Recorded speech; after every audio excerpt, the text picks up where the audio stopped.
رادیویا هندکلی رندک.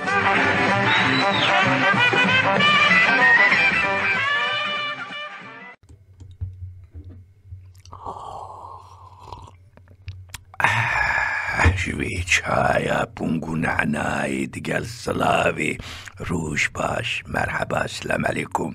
چه حاله؟ حالی نیری کالی سرکنداله انشی خوشحاله دویا خوشحال به بهاره دما کنگرو کیواره دشت و زوزانه بوستانه رخ دیواره سوزه و پنجاره که سردردینن پرن هم دوزانن ریبس یا ریواز کرن کنگر چورین منده سپن کرات لوشه ترشوک و جه پنجار و سفزندی که جرد کم نبهبرانه حول مارن امر ورانه امر رشتنه هم کسر بیانه چول چیانه میدانانه ارض و اسمانانه لحر جینکو گداریا مدکن بوکو حال ما خوش به دوالی پسیکولوژی یعنی درون ناسی و تندرستی لازمه هنک حولا مرو بده هنک دی بکوشه هنک خوب گوره نوروز جیچو سالا تازه و نواتیا نمینا بارو بیرارو 1000 سال هنک تشتمرو مجبوره قرار بده و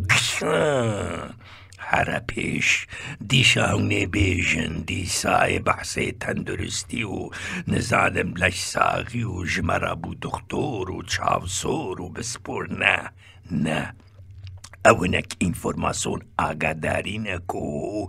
به ازمون و تجربه مبخو کریه اونهو جی پشتی هنگی علم و زانست پیش داد چویم تکرار دکن دوباره دکن از زانم هم دزانن لیت خنبیرا و او جی چیه رول یا نقشی پنجار و سوزا ده حزم و حلاندن خوارنه دمام خوارنه تکونن دک خوارن گرانه هان دک و گوشت سوره نکلاندی یه گای کاله سرکندا دخون حزم آوی حلاندن آوی ده هندره مدا ده بعدا مدا زحمتیت کشینه نای حلاندن او نه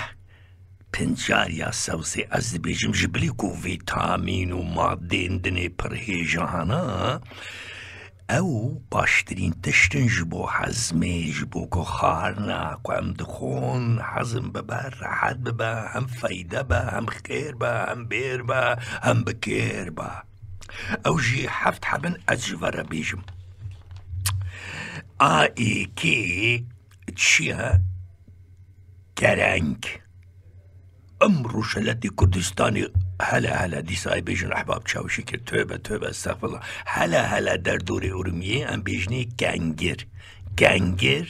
آلیه دین بیجنه گرنگ tabi Farsi jid bejne kenger mümküne ya maras ba yanjı am asmile buna gereng ras bay aliye durum besat sala neyse yani mejaramene eve gereng ya kengir demakote kelandın jibliko hazmi yani kari hazmi hasandı ki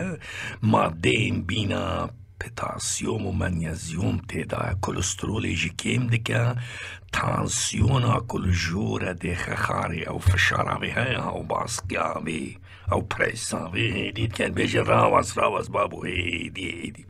ماده فیبر تیدا فیبر چی از جوره بیجم کلک ماده دا از نای و بیجم فیبر جوره که کربوهیدراته کمینا گیزه که وقتی مروجه که پاکش دکه او فیبره یا او کربوهیدراتا دچنا رویت ما دا رو پاکش دکه گمار ممارو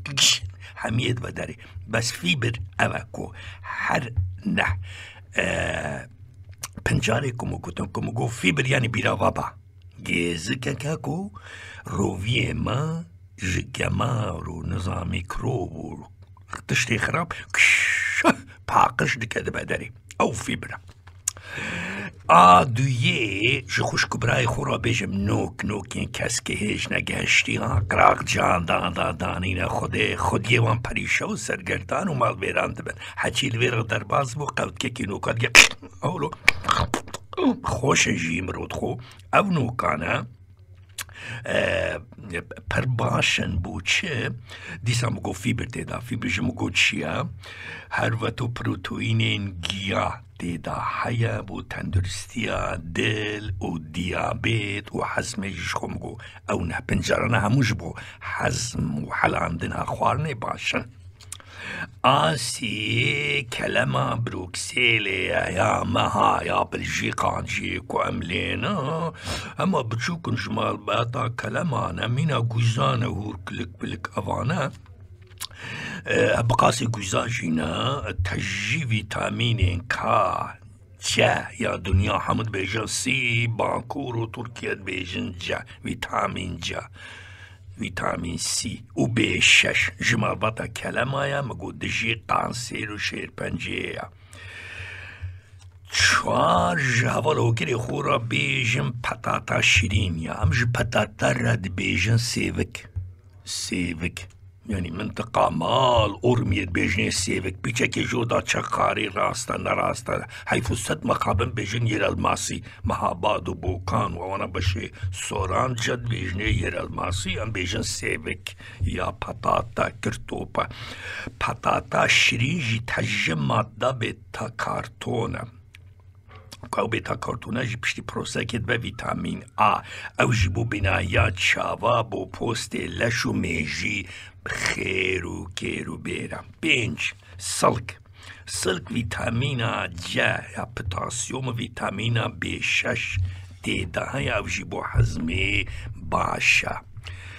6 جوارا بیجم کندر یا ام بیجنی کندر یا قندک تجی ویتامینا او جی ویتامینا جا سی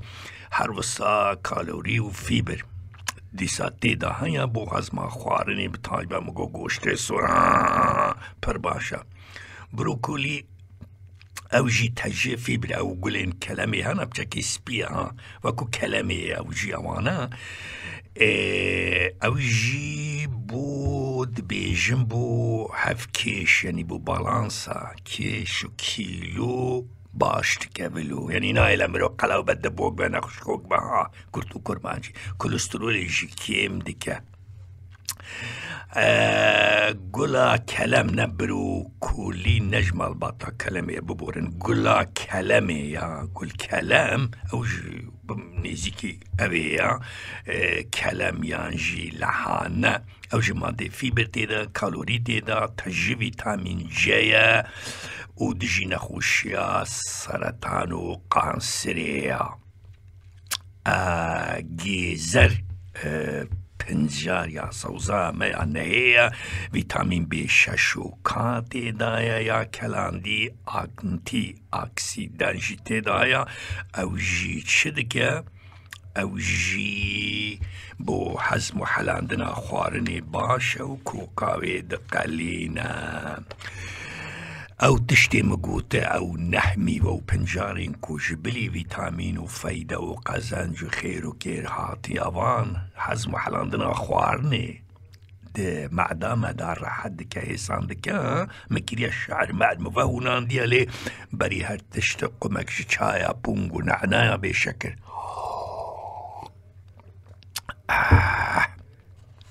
مجارة ما پنجارة يعني صوزة ایجاره به تایبت کو بهاره شین بن لدشت و زاره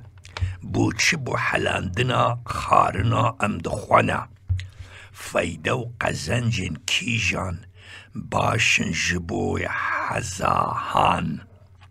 فایده و قزنج کیجان باشن جبو حزماهان نحب جوان پنجاره امی بکن مجاره آئی که بیجم کنگر یعنی گرنگ هورو گر فیبرو آنتی اکسیدان هیا زاف پنجارا هان پتاسیوم و منیزیوم تیدا هیا زیده کوم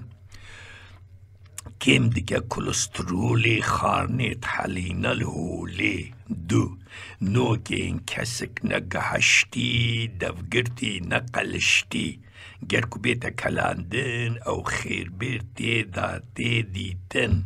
بودلو دیابیتی پر فایده تیدا تیتی. هلا جبو حزمه ین تنبل ناچن گزمه.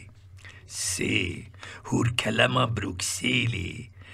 یا دی پاتن لسر سیلی. ویتامین کا جه B6 دی اضافه باش و گش.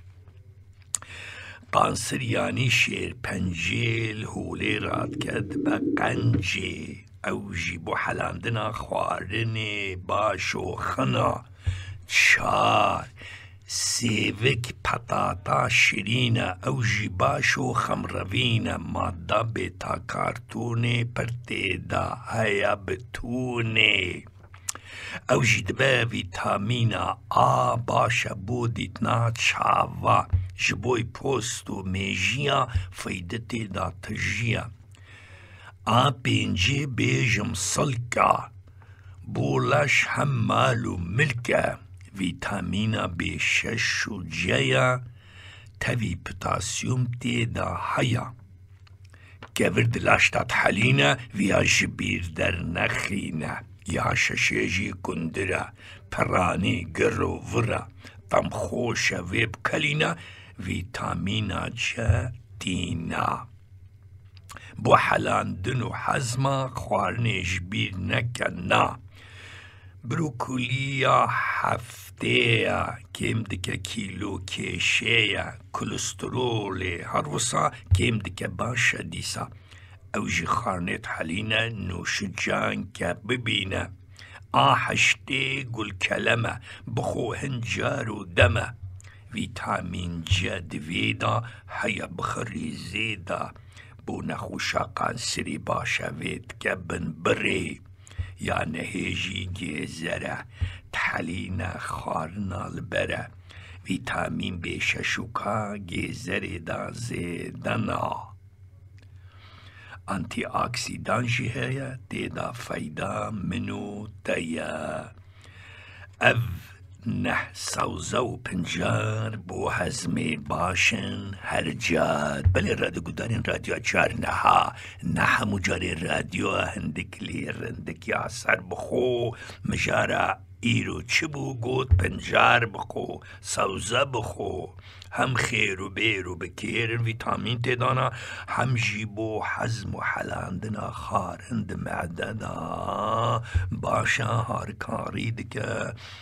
و لشساغ و سلامت و تندرست مینن مالا و آواک و گداریا مکر.